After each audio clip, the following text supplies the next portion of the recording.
السلام علیکم ورحمۃ اللہ وبرکاتہ۔ الحمد للہ وحدہ والصلاة والسلام علی من لا نبی بعدہ، اما بعد۔ آج 29 درس ہے، 29واں درس ہے موطا امام مالک کا، اور آج ہم ایک نیا باب شروع کر رہے ہیں مواقیت سے ہی۔ اس سے پہلے ہم نے کتاب الوقوت جو ہے اس کے ہم نے 3 باب مکمل کیے، آج چوتھا باب ہے، اور باب ہے ما جاء فی دلوک الشمس و غسق اللیل۔ باب اس کے بیان میں کہ دلوک الشمس اور غسق اللیل سے کیا مراد ہے، چونکہ یہ اصل میں یہ باب جو ہے یہ قرآن مجید کی آیت جو معروف آیت ہے، سورہ اسراء کی آیت نمبر 78 آیت نمبر ہے سورہ اسراء کا۔ تو اس میں یہ آیت آئی ہے اقم الصلاۃ لدلوک الشمس الی غسق اللیل وقرآن الفجر ان قرآن الفجر کان مشہودا۔ معروف آیت ہے کہ اقم الصلاۃ، نماز کو قائم کریں، لدلوک الشمس، آفتاب کے ڈھلنے سے لے کر، الی غسق اللیل، رات کی تاریکی تک، وقرآن الفجر، اور فجر کا قرآن پڑھنا، ان قرآن الفجر کان مشہودا، یقیناً فجر کے وقت کا قرآن پڑھنا حاضر کیا گیا ہے۔ میں نے لفظی ترجمہ کیا کیونکہ اسی پہ بحث ہے، تو اس لیے یہ چیزیں آہستہ آہستہ واضح ہو جائیں گی۔ میں نے جو ترجمہ لیا وہ میں نے مولانا جوناگڑی صاحب کا لیا ہے، کیونکہ بات ہو رہی ہے الفاظ کی، ترکیبوں کی، تو اسی لیے میں نے بہتر سمجھا کہ میں مولانا جوناگڑی صاحب کا ترجمہ لوں۔ شاید کہیں تھوڑا بہت فرق ہو، لیکن جو حافظ صلاح الدین یوسف رحمہ اللہ کی تفسیر کے ساتھ جو ترجمہ چھپا ہوا ہے وہی میں نے لیا۔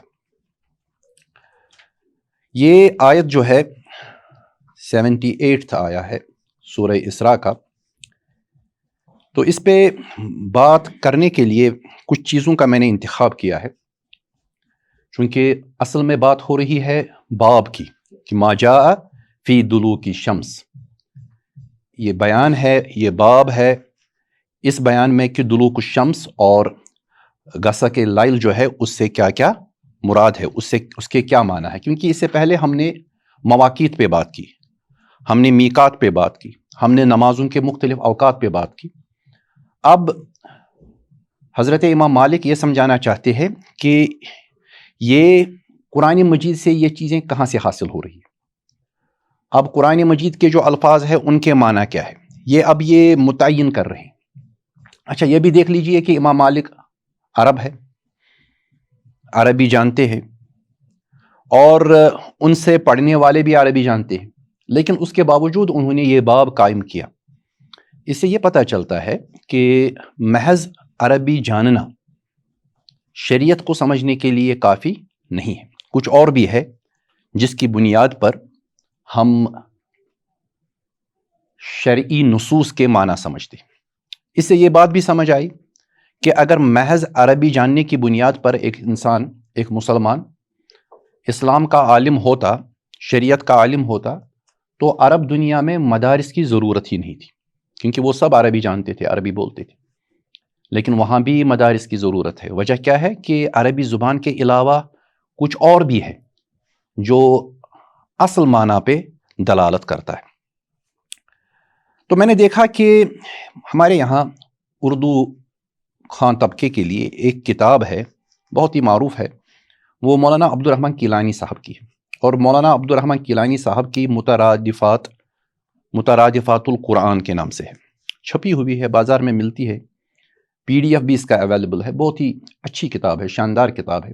اگرچہ ہمارے متقدمین علماء، خصوصاً زبان جاننے والے علماء جو ہیں، انہوں نے قرآن مجید کی عربی کے حوالے سے الفاظ جو قرآن کریم میں استعمال ہوئے ہیں ان کے مترادفات اور ان میں کیا فرق ہے اس پہ بہت کچھ لکھا ہے، لیکن میں نے اس لیے یہ لی کیونکہ یہ ہمارے یہاں معروف ہے۔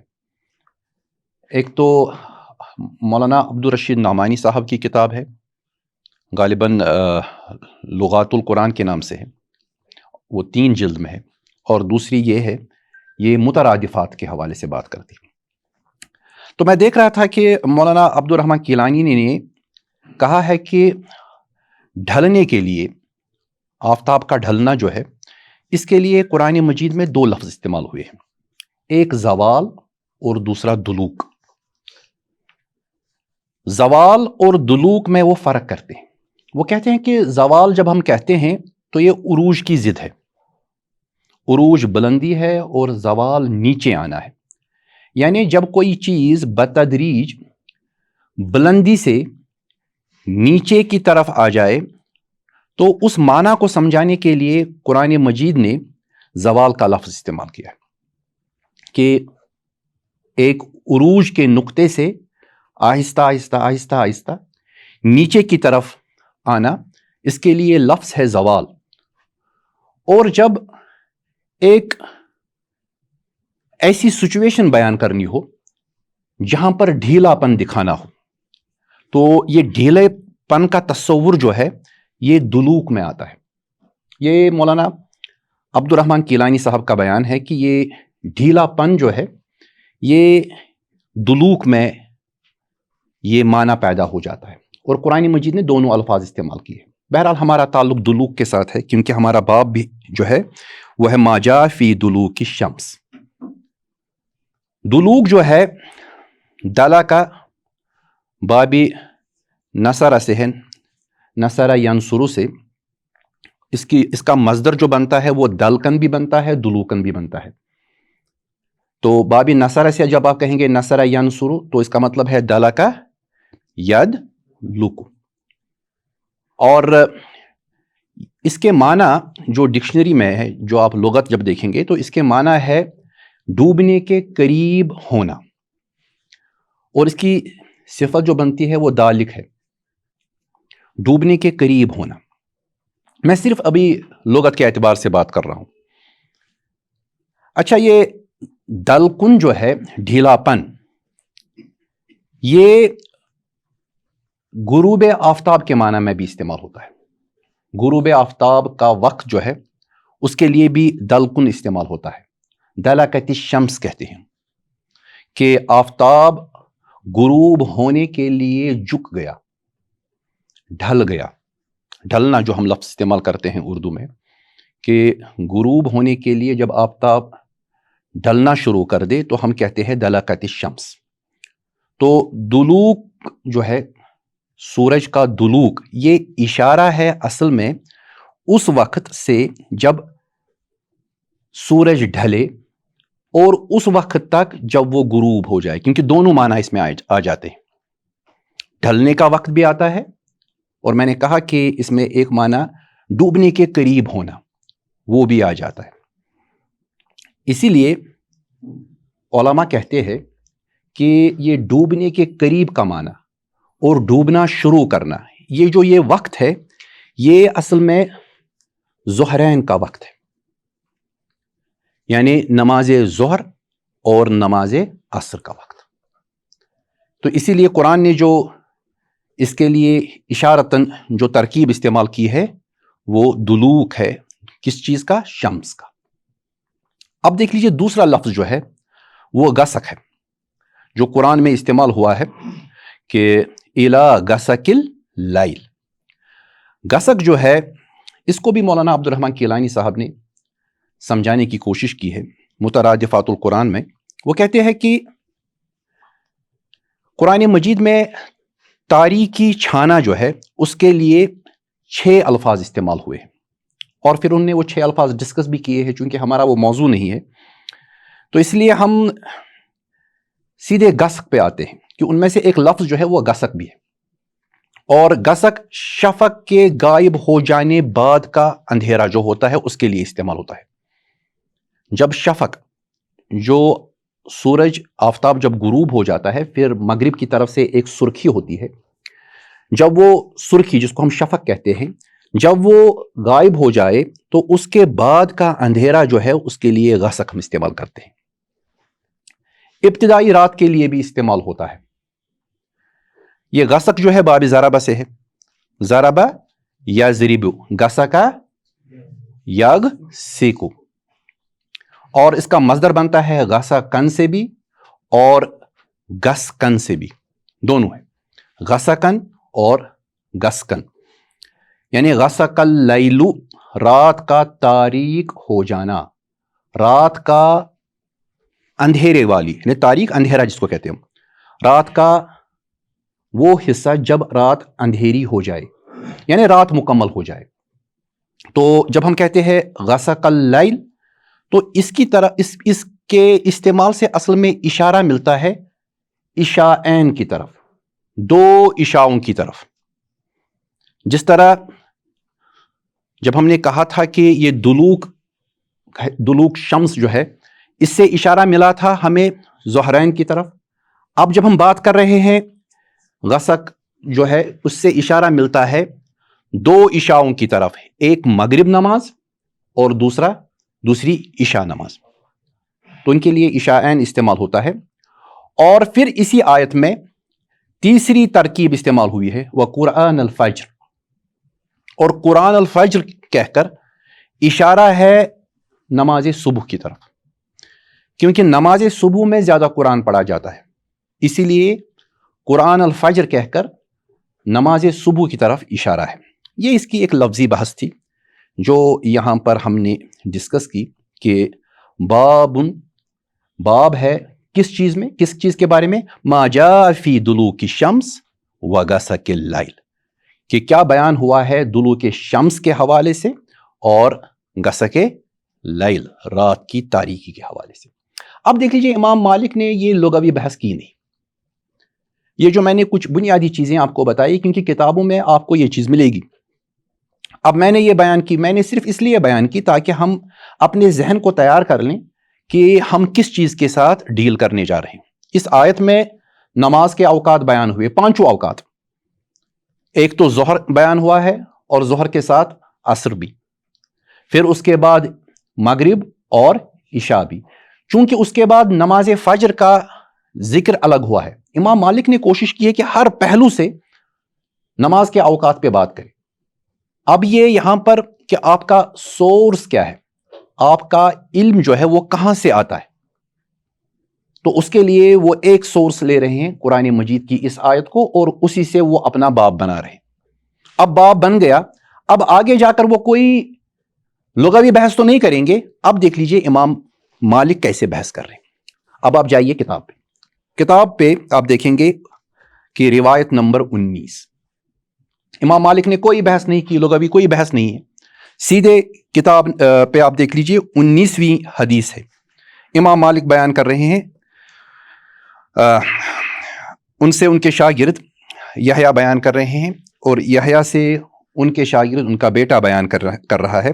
حدثنی یحییٰ عن مالک عن نافع ان عبداللہ ابن عمر کان یقول,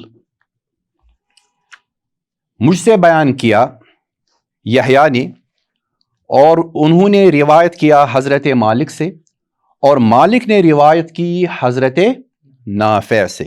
تو ابتدائی دنوں میں ہم نے پڑھا کہ نافع جو ہے مولا عمر عبداللہ ابن عمر ہے, تو کس طرح سے انہوں نے علم لیا. اور پھر نافع کیا کہتے ہیں, ان عبداللہ ابن عمر کان یقول, کہ حضرت عبداللہ ابن عمر فرمایا کرتے تھے. کیا فرماتے تھے وہ اہم ہے, دلوک الشمس میلھا. اب دیکھ لیے یہاں پر کوئی بحث نہیں ہے, کوئی ڈکشنری نہیں ہے, کچھ نہیں ہے, سیدھے حضرت عبداللہ ابن عمر.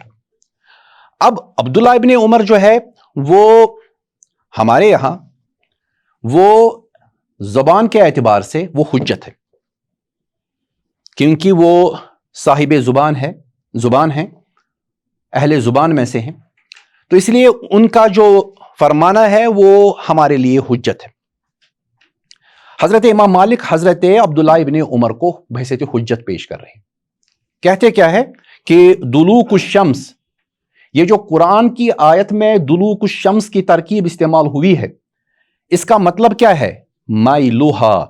مائلوہا یعنی سورج کا ڈھلنا، مائل ڈھلنا، اس کا مائل ہونا، ایک طرف مائل ہونا، سورج کا ڈھلنا ہے۔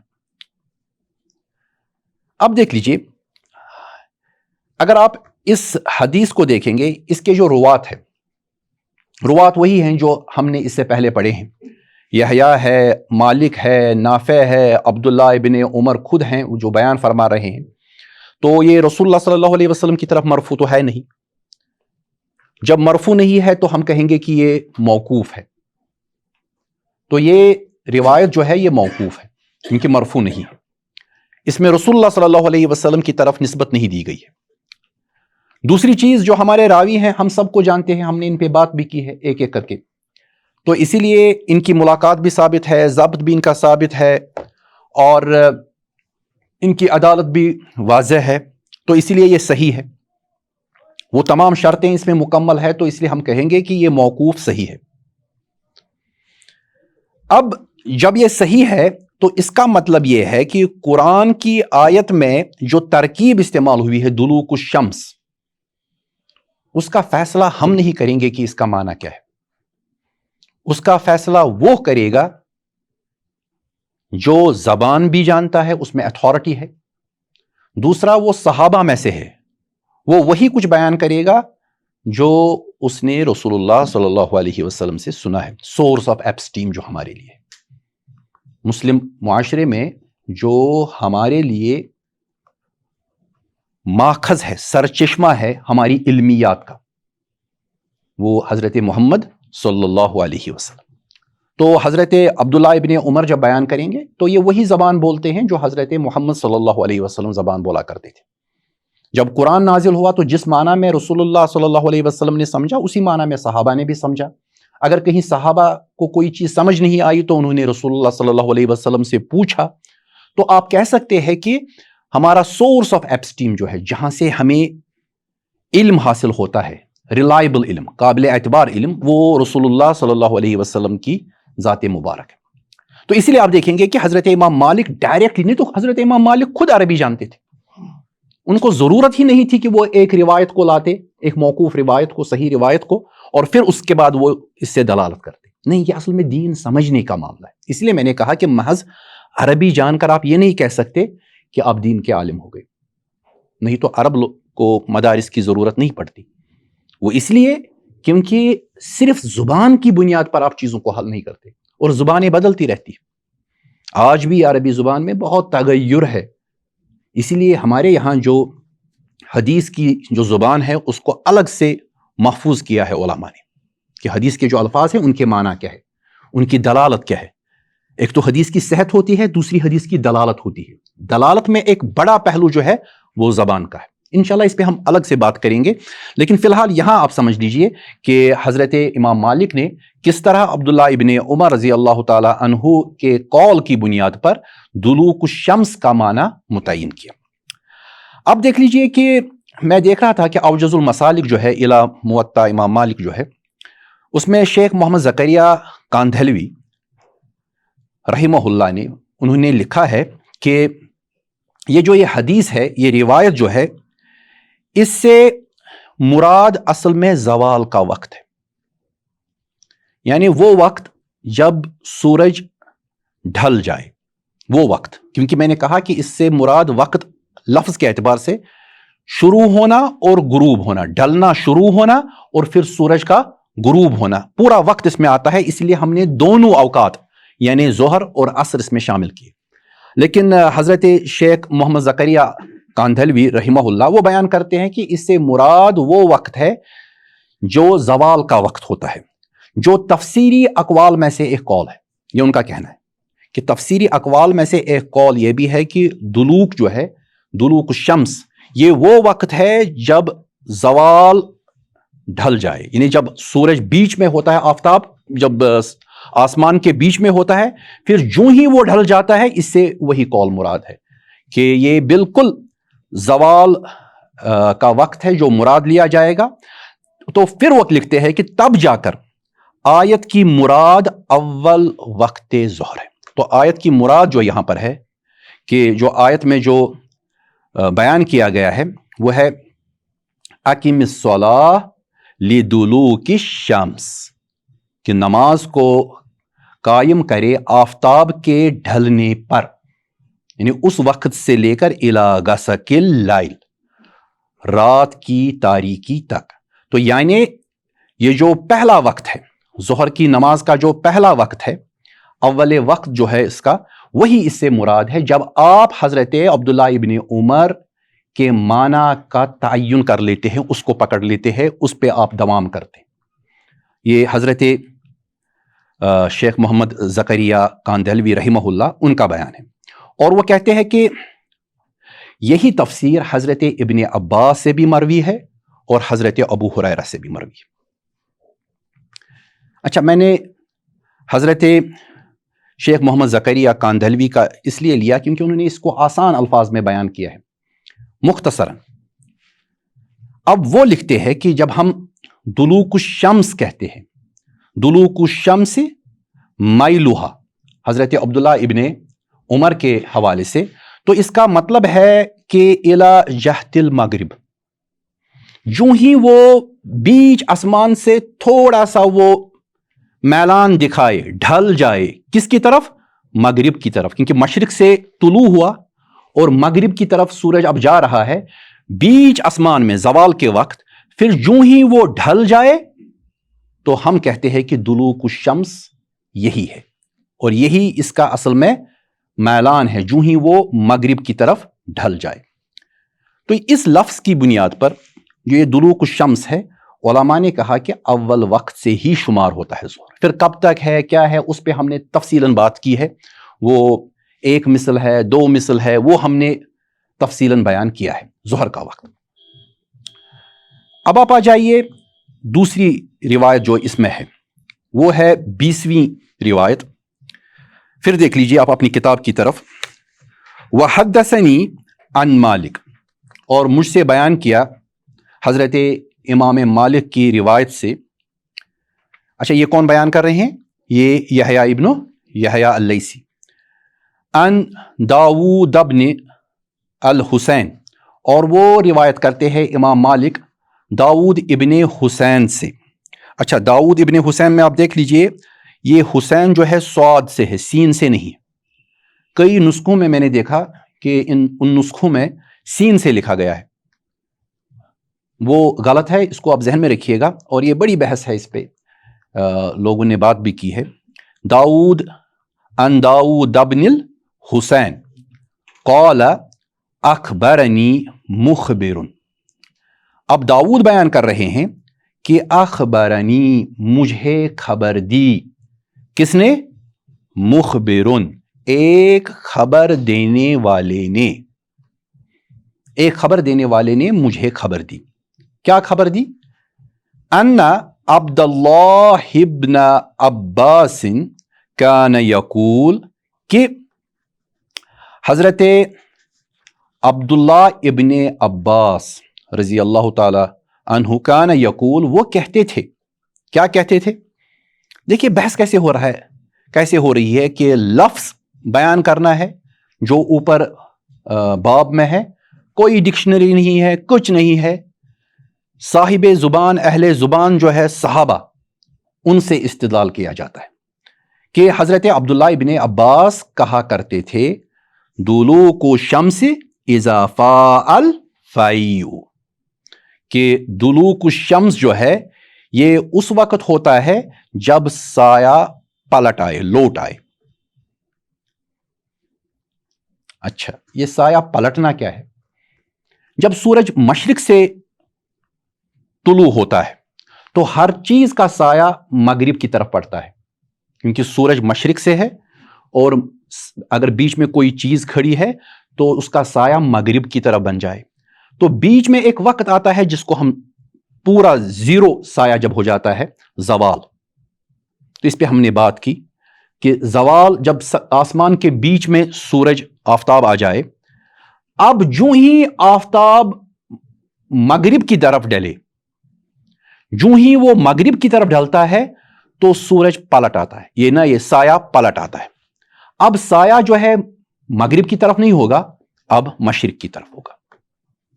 تو حضرت عبداللہ ابن عباس جو کچھ بیان کر رہے ہیں وہ حضرت عبداللہ ابن عمر کی تائید میں کہ یہ کب ہے دلوک الشمس، اذا فاءل فائی، کہ جو ہی سایہ پلٹ آئے. پہلے وہ مغرب کی طرف جا رہا تھا، اب وہ پلٹ کر مشرق کی طرف چلا گیا. وَغَسَقُ اللَّيْلِ، اب یہ غسق اللیل جو قرآن کی آیت میں استعمال ہوا ہے، اس سے مراد کیا ہے؟ اجتماع اللیل وظلمتہ، اس سے مراد ہے کہ جمع ہونا رات کا اور اس کے اندھیرے کا. یعنی رات کا اندھیرا جب شروع ہو جاتا ہے. اب دیکھ لیجئے دونوں الفاظ، پہلے میں تو صرف دلوک الشمس کہا گیا تھا، اب دوسرے میں غسق اللیل بھی جوڑ دیا گیا کہ غسق اللیل سے مراد یہ ہے کہ جب اکٹھا ہو جائے رات اور اس کا اندھیرا، یعنی اس کی ظلمت جو ہے، اس کا اندھیرا جو ہے، تاریکی جو ہے، وہ جب ثابت ہو جائے. اب یہ دونوں روایتیں جو ہے ایک ہی معنی پر دلالت کرتی ہیں، اور معنی کیا ہے کہ جو ہی زوال کے بعد سورج ڈھل جائے تو ظہر کا وقت شروع. تو اول وقت ظہر پڑھنے پر یہ آیت دلالت کرتی ہے، اور صحابہ نے اس کو اسی معنی میں لیا تھا. حضرت امام مالک رحمہ اللہ، انہوں نے 2 صحابہ کے اقوال لائے، اور پہلا قول جو ہے وہ موقوف ہے، لیکن ساتھ میں وہ صحیح بھی ہے، موقوف بھی ہے، صحیح بھی ہے. دوسرے پہ اب ہم بات کریں گے. دیکھ لیجئے ہمارے یہاں پہلا راوی جو ہے وہ یحییٰ ہے، اس پہ ہم نے بات کی ہے. پھر حضرت امام مالک ہیں، ان پہ بھی ہم نے بات کی ہے. اب آج ہمارا ایک اور راوی ہے، داؤد ابن حسین، صاد سے حسین. داؤد ابن حسین جو ہے، ابتداء میں کہوں کہ حضرت امام بخاری اور حضرت امام مسلم نے ان کی روایت لی ہے. یعنی یہ حضرت امام بخاری اور حضرت امام مسلم کے روات میں سے ہیں. اب مزید کہنے کی مجھے ضرورت نہیں، یہ میں نے ابتداء میں کہا. دیکھیے حضرت امام بخاری اور حضرت امام مسلم رحمہ اللہ جب کسی راوی کو لیتے ہیں تو اس کا مطلب یہی ہے کہ تعدیل ہو گئی. لیکن یہاں چیزوں کو سمجھنے کے لیے ذرا ہم ان کو دیکھ لیں کہ ہماری اسماء و رجال کی کتابیں کیا کہتی ہیں. پہلی چیز کہ ان کا نام ہے داؤد ابن حسین. کنیت جو ان کی ہے وہ ابو سلیمان، ابو سلیمان. اور نسب جو ان کا ہے وہ قرشی ہے، اموی ہے، مدنی ہے، اور وہ مولا ہے، آزاد کردہ غلام ہے. عمر ابن عثمان ابن عفان، حضرت عمر ابن عثمان ابن عفان. حضرت عثمان رضی اللہ تعالیٰ عنہ کے بیٹے کے وہ آزاد کردہ غلام ہے. تو آپ اس سے پتہ لگا سکتے ہیں کہ علمی سطح کیا ہے، کس گھر میں یہ رہے ہیں اور کہاں سے علم لیا ہے. اور طبقہ ان کا چھٹا ہے. حضرت ابن حجر عسقلانی رحمہ اللہ کے یہاں ان کی جو ان کی جو سکیم ہے اسماء و رجال کی، تو اس میں ان کا درجہ جو ہے چھٹے طبقے سے تعلق رکھتے ہیں. ان کی سکونت جو ہے وہ مدینہ میں ہے، تو امام مالک کا تعلق صاف واضح ہوتا ہے. پیدائش ان کی 63 ہجری ہے، اور وفات ان کی جو ہے وہ 135 ہجری، وہ بھی مدینہ میں. اب اس سے آپ اندازہ لگا سکتے ہیں کہ دور کون سا ہے، 63 سے 135. حکم کیا ہے؟ ابن حجر العسقلانی جب حکم لگا رہے ہیں ان پہ تو کیا لگا رہے؟ کہتے ہیں کہ یہ ثقہ ہے الا فی اکرمہ. یہ جو ہمارے راوی ہے حضرت داؤد ابن الحسین، یہ ثقہ ہے لیکن ایک کو چھوڑ کر. جب وہ حضرت اکرمہ سے روایت کرے. اچھا, اکرمہ کون ہے؟ وَرُمِيَ بِرَائِي الْخَوَارِجِ. اکرمہ ہمارا راوی ہے جس پر الزام ہے کہ یہ خوارج کے ساتھ کچھ آراء میں موافقت رکھتے تھے. خوارج ہمارے یہاں ایک بڑا فتنہ رہا ہے, وہ حضرت علی وغیرہ کا تو آپ کو پتہ ہے. اب دیکھ لیجئے, حضرت ابن حجر العسقلانی کہتے ہیں کہ ثقہ ہے, تو ہمارے لیے ثقہ بن گئے, لیکن ہمیں احتیاط سے کام لینا ہے. جب یہ روایت کرے کس سے؟ اکرمہ سے, اس وقت ہمیں خیال رکھنا ہے, کیونکہ ابن حجر رحمہ اللہ تقریب التہذیب میں یہی لکھتے ہیں. اچھا, اب دیکھ لیجئے, میں صبح یہ سوچ رہا تھا کہ شاید آپ کے ذہن میں یہ سوال آئے گا, تو اس لیے میں اس سوال کی وضاحت پیشگی کر لوں. جب ابن حجر رحمہ اللہ جب کوئی حکم لگاتے ہیں تو تقریباً 99% یہ حکم برابر ہوتے ہیں, کوئی اختلاف نہیں ہوتا. کہیں کہیں تھوڑا سا اختلاف ہو جاتا ہے, کیونکہ اصل میں یہ احکام جو ہے, جب آپ تقریب و تہذیب کی دنیا میں آ جاتے ہیں تو اس سے پہلے علماء نے کافی کام کیا ہے روات پہ. اور ابتداً آپ دیکھیں گے کہ کچھ روات ایسے تھے جن کے بارے میں بہت سے محدثین نے تنقید کی ہے, لیکن پھر بعد میں ہم نے ان کو قبول کیا ہے. قبول کیوں کیا ہے؟ کیونکہ یہ جو حکم لگے تھے روات پہ, اس کی بھی تنقیح ہوئی, اس کی بھی اے سارٹ آف پیوریفیکیشن, کھرے اور کھوٹے کو الگ کیا گیا. اور کبھی کبھار آپ یہ بھی دیکھتے تھے کہ معاصرانہ چشمک ہوتی تھی اور راوی پہ حکم لگتا تھا. پھر وقت گزرنے کے ساتھ ساتھ پتہ چلا کہ یہ معاصرانہ چشمک تھی, کہیں کوئی غلط فہمی تھی تو غلط فہمی دور ہو گئی. مختلف وجوہات بنی جس وجہ سے چیزیں زیادہ واضح ہونا شروع ہو گئی. اور جب ہم حضرت ابن حجر العسقلانی رحمہ اللہ کے دور تک آتے ہیں اور ہمارے پاس تقریب التہذیب جیسی کتاب آ گئی جس میں ہم کتب الستہ کے روات کو دیکھ لیتے ہیں. اب یہاں پر ہمیں خیال رکھنا ہے کہ اکرمہ سے روایت نہیں ہونی چاہیے. اگر آپ سند میں واپس جائیں گے, اوپر آپ اپنی اس کتاب کو دیکھ لیجئے, 20ویں حدیث کو دوبارہ, وحدثنی عن مالک, تو مجھ سے بیان کیا حضرت امام مالک کی روایت سے یحییٰ نے, ان داود ابن الحسین, اور وہ روایت کرتے ہیں داود ابن حسین سے, قال اخبرنی. اب وہ روایت کرتے ہیں, وہ کہتے ہیں کہ مجھے خبر دی مخبر نے, ایک خبر دینے والے نے. مخبر یہ ہم اچھی طرح سمجھتے ہیں کہ اس لفظ کے معنی کیا ہے, خبر دینے والا. اب یہ مخبر کون ہے؟ تو اب ہمارے لیے یہ مسئلہ ہے, کیونکہ اخبرنی مخبرن جو ہے اس کو دیکھنا ہے ہمیں. اچھا, میں نے بتایا آپ کو کہ حضرت داود پہ جو حکم ابن حجر نے بیان کیا کہ یہ ثقہ ہے الا فی اکرمہ, سوائے اکرمہ سے جب وہ روایت کرے اس وقت وہ ثقہ نہیں ہے. ابو حاتم الرازی نے لکھا ہے, میں دیکھ رہا تھا, لیس بقوی, کہ داود جو ہے یہ قوی نہیں ہے. اور وہ کہتے ہیں کہ اگر حضرت امام مالک نے ان سے روایت نہ لی ہوتی تو ہم اس کی حدیث کو ترک کر دیتے. یہ ابو حاتم الرازی, کیونکہ ہسٹوریکل جو آپ ایویلویشن کریں گے ایک راوی کے بارے میں کیا رائے ہے علماء کی, تو یہ سب چیزیں آپ کو زیر نظر رکھنی. میں نے ایک لی ہے, نہیں تو میں دیکھ رہا تھا میرے پاس جو نسخہ ہے تقریب التہذیب کا, وہ بہت ہی الحمدللہ اچھا نسخہ ہے. اس میں انہوں نے دوسرے یہ جو ہمارے علماء ہے جرح و تعدیل کے, ان کی آراء بھی ساتھ ساتھ میں دی ہے. تو میں دیکھ رہا تھا کہ ابو حاتم الرازی کا ان کے بارے میں کہنا ہے کہ یہ قوی نہیں ہے, اور اگر امام مالک نے ان سے روایت نہ لی ہوتی تو ہم اس کی حدیث کو ترک کر دیتی. تو اس کا مطلب یہ ہے کہ امام مالک کا روایت لینا یہ جرح و تعدیل کی دنیا میں ایک اثر رکھتا ہے. جس طرح امام بخاری جب کسی راوی کو لیتے ہیں تو اس سے اس کی تعدیل ہوتی ہے, تو امام مالک بھی اپنے زمانے میں ایک درجہ رکھتے ہیں کہ اگر امام مالک کسی راوی کو لے رہے ہیں, اگرچہ ابو حاتم الرازی کہتے ہیں کہ یہ قوی نہیں ہے, لیکن پھر کہتے ہیں کہ ہم اس کی روایت کو چھوڑ دیتے اگر امام مالک نے نہ لیا ہوتا. یعنی امام مالک کا لینا یہ کوئی ایسی چیز نہیں ہے کہ یہ آئی اور گئی, نہیں, بلکہ یہ ایک ایسی چیز ہے جس کا ایک وزن ہے. اب دیکھ لیجئے, اس حدیث کے بارے میں محدثین کہتے ہیں کہ یہ موقوف ہے, کیونکہ قول ہے عبداللہ ابن عباس کا, تو موقوف ہے, مرفوع ہو نہیں سکتی. اور یہ حدیث ضعیف ہے. ضعیف اس لیے ہے کیونکہ اخبرنی مخبرن کہہ کر یہ راوی جو ہے یہ مبہم ہے، نہ نام ہے، نہ صفت ہے، نہ کوئی اشارہ ہے، کچھ نہیں، اس لیے یہ راوی جو ہے مبہم ہے۔ اب راوی جب مبہم ہے، مجہول ہے، پتہ ہی نہیں ہے کون ہے، تو ہم کہہ سکتے ہیں کہ یہ حدیث جو ہے یہ ضعیف ہے، یہ روایت ضعیف ہے۔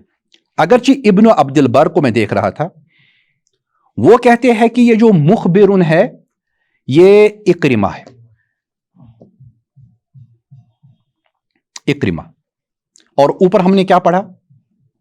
ہم نے پڑھا کہ سکہ ہے الا فی اکرمہ، اکرمہ سے روایت نہیں ہونی چاہیے۔ اگر اکرمہ سے روایت ہے تو تب جا کر یہ سکہ نہیں ہے۔ اچھا، ہمارے ابن عبد البر ہمارے شارح ہے موطا کے، وہ کہتے ہیں کہ یہ اکرمہ ہے۔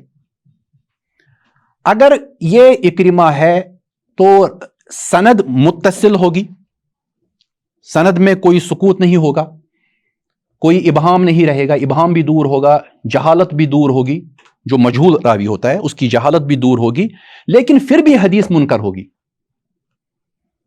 کیوں منکر ہوگی؟ کیونکہ اوپر ابن حجر کہہ رہے ہیں کہ اگر یہ اکرمہ سے روایت کرے تو تب یہ ثقہ نہیں ہے، تب بھی یہ ضعیف ہوگی۔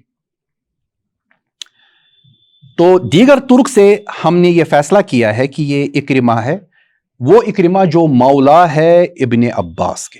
اچھا، اکرمہ ہمارے ہاں دو ہے معروف، ایک تو یہ ہے جو مولا ہے ابن عباس کے، اور دوسرے اکرمہ ہمارے ہے جو بیٹے ہے ابو جہل کے، وہ صحابی ہیں، اور یہ جو ہیں یہ صحابی نہیں۔ اچھا، یہاں کچھ لوگوں نے کہا ہے، میں دیکھ رہا تھا کہ دونوں طرح کی آراء کتابوں میں آئی ہے۔ ایک رائے یہ ہے کہ جو یہ اخبرنی مخبرن کا لفظ ہے، مخبر، یہ نام ہی نہیں لیا گیا ہے اکرمہ کا یا کسی اور راوی کا، چلیے اکرمہ نہ مانے کوئی اور ہے، لیکن نام نہیں لیا گیا ہے۔ یہ کس نے کیا ہے؟ کچھ علماء نے لکھا ہے کہ یہ اصل میں داؤد ابن حسین نے کیا۔ داؤد ابن حسین جانتے ہیں کہ اکرمہ کے بارے میں علماء کی رائے کیا ہے، کیونکہ اکرمہ کے حوالے سے کچھ ڈسکشنز ہیں، وہ انشاءاللہ میں بتاؤں گا آپ کو، تو اس لیے انہوں نے نام حذف کر دیا، تو انہوں نے کہا کہ اخبرنی مخبر، اور یہ رائے مجھے زیادہ صحیح لگتی ہے۔ لیکن کچھ علماء کہتے ہیں کہ یہ امام مالک بھی ہو سکتے ہیں جنہوں نے یہ نام ہٹا لیا، اور دونوں کی اپنی اپنی دلیل بھی ہے۔ اصل میں حضرت امام مالک کے زمانے میں یہ چیز معروف تھی کہ حضرت اکرمہ جو ہے، جیسا کہ میں نے اوپر کہا جب ہم نے ابن حجر رحمہ اللہ کا حکم دیکھا داؤد پہ کہ وَرُمِيَ بِرَائِل خوارج، تو حضرت امام مالک کے زمانے میں یہ الزام تھا اکرمہ پر کہ یہ خوارج کے ساتھ تعلق رکھتے ہیں، ان کی رائے جو ہے خوارج کے ساتھ موافق ہے، اور خوارج میں ایک گروہ تھا جس کا نام تھا سفریہ، سعود سے ہے سفریہ، تو ان کی رائے ان کے ساتھ ملتی ہے۔ اور امام مالک کا اپنا معاملہ یہ تھا، اپنا مسلک اور میتھڈالوجی یہ تھی کہ اگر کوئی راوی بدعتی ہے، مبتدی ہے، تو وہ اس کی روایت نہیں لیتے تھے۔ وہ آپ کو پتہ ہے کہ 70 سے زیادہ میں نے دیکھے، اور وہ یہ حدیثیں پڑھتے تھے اور میں نے ان سے روایت نہیں لی۔ کیوں نہیں لی؟ تو میں نے وہ وجوہات بتائیں کہ وہ ضبط کو دیکھتے تھے کہ راوی کتنا، میرا شیخ کتنا مضبوط ہونا چاہیے۔ اب جب راوی مبتدی ہوگا تو وہ کیسے ان سے روایت کریں گے؟ تو وہ بدعتی راوی سے حدیث نہیں لیتے تھے۔ لیکن بعد میں جب وقت گزرتا گیا تو ان کی تہمت کے بارے میں تحقیق ہوئی، اور یہ چیز سامنے آئی کہ حضرت اکرمہ پہ جو تہمت ہے وہ صحیح نہیں ہے۔ اسی لیے آپ دیکھیں گے کہ امام مالک نے بعد میں کتاب الحج میں ان کی روایت کو لیا ہے۔ آپ کتاب الحج میں جائیے، کتاب الحج باب 50 کو دیکھ لیجیے آپ، کتاب الحج باب 50، اور آپ کی کتاب میں جو المنار کے متن میں شامل ہے، اس کتاب میں جو حدیث نمبر ہے وہ 1137 اس کو دیکھ لیجیے، اور میں روایت پڑھتا ہوں۔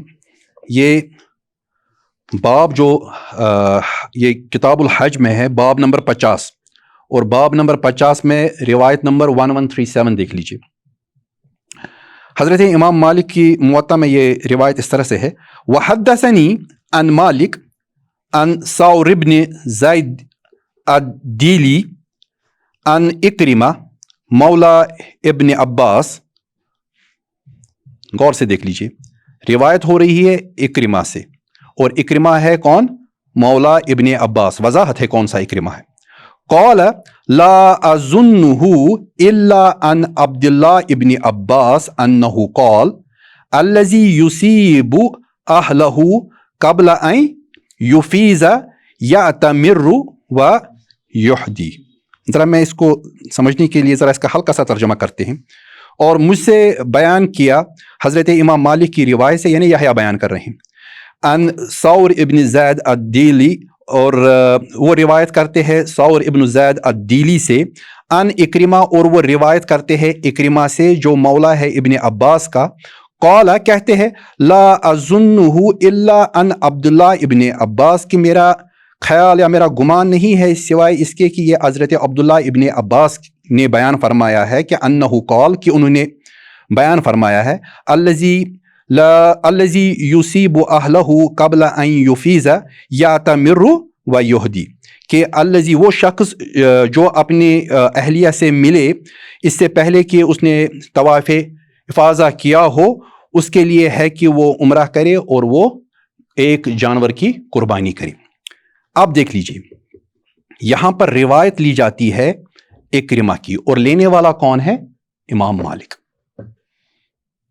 تو امام مالک نے جب لیا، انہوں نے اس وقت میں لیا ہے جب وہ تہمت دور ہوئی حضرت اکرمہ کی، جو حضرت اکرمہ میں اس زمانے میں لگی تھی جب وہ اپنا وہ باب لکھ رہے تھے جو ہم اس وقت پڑھ رہے ہیں، پہلی کتاب اور باب نمبر 4۔ اسی لیے وہاں انہوں نے مخبر نہیں لکھا ہے، اور امام مالک کی میتھڈالوجی میں یہ ہے، اور حضرت امام بخاری کی میتھڈالوجی میں بھی ہے، کہ اگر کسی راوی کے بارے میں کوئی مسئلہ ہے لیکن بات جو ہے وہ بہت ہی اہم ہے، وہ نقطہ آپ چھوڑ نہیں سکتی، حکمت برا نقطہ ہے، تو علماء کہتے ہیں کہ وہاں پر وہ نام کو حذف کر دیتے، راوی کا نام نہیں لیتے، البتہ وہ نقطہ بیان کر دیتے۔ تو پہلے باب میں آپ دیکھیں گے کہ راوی حذف کیا گیا مخبر، تو یہاں ہم کہہ سکتے ہیں امام مالک نے اس کو مخبر کر دیا، یا ہم یہ بھی کہہ سکتے ہیں کہ امام مالک نے نہیں کیا بلکہ داؤد ابن حسین نے کیا۔ انہوں نے اس لیے کیا کیونکہ ان کو پتا تھا ان کے زمانے میں کہ میرا جو استاد ہے اکرمہ پہ الزام ہے، تو دونوں صورتیں ہو سکتی ہیں۔ اور کیا یہ مخبر قابل اعتبار ہے؟ اگر یہ اکرمہ ہے تو یہ قابل اعتبار ہے، کیونکہ کتاب الحج میں یہ روایت واپس آ رہی ہے۔ اب دیکھ لیجیے اس کے بعد جو دوسری روایت آ رہی ہے وہیں پر جو ہم نے 1137، اس کے بعد 1138 دیکھ لیجیے۔ وحدثنی عن مالک انہ سمع ربیع ابن ابی عبد الرحمن یقول فی ذلک مثل قول اکرمہ عن ابن عباس، اور مجھ سے بیان کیا حضرت امام مالک کی روایت سے کہ انہوں نے سنا ربیع ابن ابی عبد الرحمن سے، وہ کہتے ہیں اس معاملے میں وہی ویسا ہی جیسا کہ اکرمہ کہہ رہے ہیں، کس کی روایت پر؟ حضرت عبداللہ ابن عباس کی روایت پر۔ اب دیکھ لیجئے یہ تاکید میں ہے، یہ قول جو ہے یہ حضرت اکرمہ سے نہیں ہے بلکہ یہ تاکید میں اس قول کے جو اکرمہ نے جو بیان فرمایا کہ وہ عمرہ بھی کرے گا اور وہ جانور کی قربانی بھی کرے گا۔ پھر دیکھ لیجئے اس کے بعد کیا ہے، قال مالک، اب امام مالک کہتے ہیں، یہ سٹیٹمنٹ ہے امام مالک کا، وَذَلِكَ أَحَبُّ مَا سَمِعْتُ إِلَيَّ فِي ذَلِكَ، اور میرے نزدیک یہ پسندیدہ ہے جو کچھ میں نے اس معاملے میں سنا ہے۔ اب یہ جملہ حضرت امام مالک کو کہنے کی ضرورت کیوں پڑی؟ کیونکہ حضرت امام مالک خود جانتے ہیں کہ اکرمہ کے بارے میں کیا سٹیٹس ہے، ان کو پتا ہے کہ داؤد کے بارے میں کیا سٹیٹس ہے۔ داؤد کو جب پہلے لایا تو وہ حجت بن گئے، اور آپ نے دیکھا کہ علماء نے کہا، جرح و تعدیل کے علماء نے کہا کہ ہم ان کی حدیثوں کو چھوڑ دیتے اگر حضرت امام مالک نہ لاتے۔ پھر دیکھ لیجئے کہ اکرمہ کے بارے میں